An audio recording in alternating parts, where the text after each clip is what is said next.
Guys, good morning and welcome back to new blog.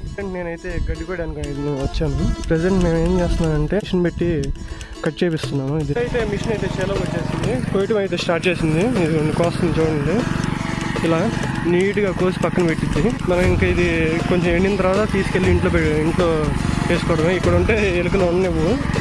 ఈ పొలం అయితే లీజులు తీసుకున్నాము. ఇప్పుడైతే 3 వరుసలు కోసేసాడు, 3వ వరుస కోస్తున్నాడు. ఈ ఎలుకలు ఈ మొత్తం వేస్ట్ చేసేపాటికి గడ్డి మొత్తం పడిపోయి ఈ కట్టర్ కూడా సరిగ్గా అక్కడక్కడ మధ్యలో ఆగిపోతుంది. ఇక్కడ చూడండి ఎంత నీట్గా కోస్తుందో.